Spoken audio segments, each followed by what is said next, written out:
আসসালামু আলাইকুম।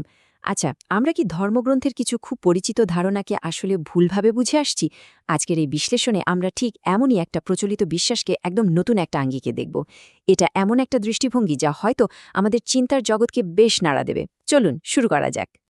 একটা প্রশ্ন কিন্তু প্রায়ই শোনা যায়, তাই না? যে মৃত ব্যক্তিরা কেন আবার এই পৃথিবীতে ফিরে আসতে চায়? দেখুন, প্রচলিত ধারণাটা হলো তারা তাদের কৃতকর্মের জন্য অনুতপ্ত, আর তাই সংশোধনের জন্য আর একটা সুযোগ চায়। আর এই ধারণাটা কিন্তু এসেছে পবিত্র কোরআনের একটা আয়াতের প্রচলিত অনুবাদ থেকে, যেখানে বলা হয় মৃত ব্যক্তিরা তাদের পাপের বোঝা পিঠে নিয়ে অনুশোচনা করবে। আর ঠিক এই ধারণাটাকেই আজকের আলোচনায় একটু অন্যভাবে দেখা হবে। কিন্তু আসল প্রশ্নটা হলো, এই যে অনুশোচনার কথা বলা হচ্ছে, এটা কি সত্যি মৃত্যুর পরের কোনো ঘটনা? আজকের আলোচনার মূল উৎস কিন্তু বলছে একেবারেই না। এটি প্রচলিত ধারণাকে পুরোপুরি চ্যালেঞ্জ করে আর একটা সম্পূর্ণ ভিন্ন দৃষ্টিভঙ্গি আমাদের সামনে তুলে ধরে। মানে, প্রচলিত ব্যাখ্যাটা যদি দেখি, তাহলে বিচার দিবসে মানুষ তার দুনিয়ার কাজের জন্য অনুতপ্ত হবে, পাপের বোঝা বইবে। কিন্তু আজকের উৎস বলছে আমরা সম্ভবত এই পুরো ঘটনাটার সময় আর স্থান দুটোই ভুল বুঝছি। আচ্ছা, তাহলে চলুন এই বিষয়টা একটু গভীরে গিয়ে দেখা যাক। উৎসটি কিন্তু প্রশ্নটা তুলেছে ঠিক এই মহান অনুশোচনার সময়কাল নিয়েই। মানে, এটা কি পরকালের কোনো ঘটনা নাকি এই পৃথিবীরই? এখানেই কিন্তু বিষয়টা খুব মজার হয়ে ওঠে। দেখুন, দুটো দৃষ্টিভঙ্গির মধ্যে কি দারুণ একটা পার্থক্য। প্রচলিত ধারণা অনুযায়ী আসা বা সেই ঘণ্টা হল পরকালের একটা ঘটনা, মানে বিচার দিবস। কিন্তু এই নতুন ব্যাখ্যা বলছে না, এটা এই পৃথিবীতেই আমাদের উপলব্ধির একটা বিশেষ মুহূর্ত হতে পারে। উৎস থেকে পাওয়া এই উক্তিটি কিন্তু বিষয়টাকে আরও পরিষ্কার করে দেয়। এখানে বলা হচ্ছে এই যে ক্ষতির কথা, এটা ভবিষ্যতের কোনো শাস্তি নয়, বরং এটা আমাদের বর্তমানের এক বাস্তবতা। যারা আল্লাহর নির্দেশনা অনুযায়ী জীবনযাপন করছে না, তারা আসলে এই পৃথিবীতেই ক্ষতিগ্রস্ত হচ্ছে।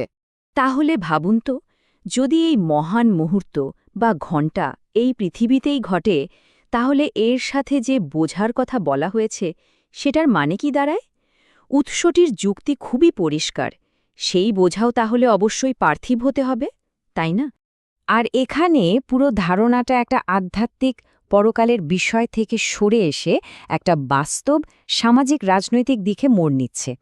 এখানে বোঝা মানে আর পাপের বোঝা থাকছে না, বরং এটা হয়ে দাঁড়াচ্ছে আমাদের নিজেদের তৈরি করা বিভিন্ন ব্যবস্থার নেতিবাচক পরিণতি। উৎসটির মতে ঐশ্বরিক নির্দেশনা অনুসরণ না করার ফল কিন্তু আমরা আমাদের চারপাশেই দেখতে পাই।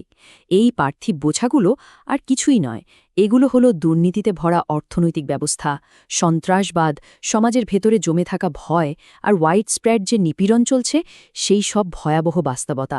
এই সরাসরি উক্তিটা কিন্তু বিশেষভাবে লক্ষ্য করার মতো। দেখুন কিভাবে উৎসটি ধর্মগ্রন্থের একটা ব্যাখ্যাকে একেবারে সরাসরি আধুনিক অর্থনৈতিক ব্যবস্থার, যেমন পুঁজিবাদের সমালোচনার সাথে যুক্ত করছে। এটা চোখে আঙুল দিয়ে দেখিয়ে দেয় যে এই বোঝাগুলো কতটা বাস্তব আর আমাদের দৈনন্দিন জীবনের সাথে জড়িত। আর ঠিক এখানেই কিন্তু বিষয়টা কোরআনের একটা মূল আহ্বানের সাথে মিলে যায়। আর সেটা হলো আল্লাহর আদেশ বোঝার জন্য নিজের বিবেক এবং বুদ্ধি ব্যবহার করা।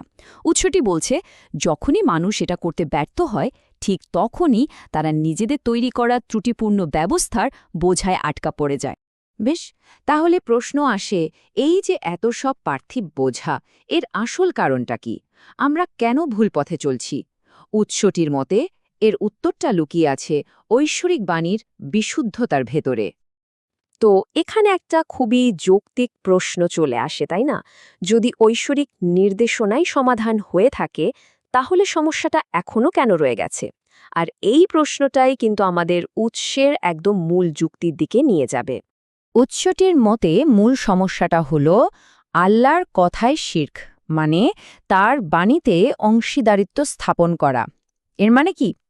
এর মানে হল কুরআনের বিশুদ্ধ বাণীকে বোঝার জন্য যখন বাহ্যিক, অর্থাৎ মানুষের তৈরি করা বিভিন্ন উৎসের উপর নির্ভর করা হয়, তখন ঐশ্বরিক নির্দেশনার সাথে মানুষের কথা মিশে যায়। আর এই মিশ্রণের উৎস হিসেবে বক্তা কয়েকটা বিষয়ের কথা উল্লেখ করেছেন, যেমন আল্লাহ ছাড়া অন্য কারো কথা, বিভিন্ন সাম্প্রদায়িক বিশ্বাস, যুগ যুগ ধরে চলে আসা প্রথা, এমনকি হাদিস ও সুন্নাহ। ওনার মতে এই জিনিসগুলোই কোরআনের বিশুদ্ধ বার্তা বুঝতে বাধার সৃষ্টি করে। এটা কিন্তু বেশ কঠোর এবং প্রভাবশালী একটা বক্তব্য। উৎসটির দাবি হল, এই যে বিভিন্ন জিনিস মেশানো হলো, এর চূড়ান্ত পরিণতি হচ্ছে আজকের বিশ্বের এই করুণ অবস্থা। তাহলে প্রশ্ন হল, এই গভীর সমস্যা থেকে বের হওয়ার উপায়টা কি? উৎসটি বলছে, এর সমাধান কিন্তু কুরআনের পরবর্তী আয়াতগুলোর মধ্যেই রয়েছে।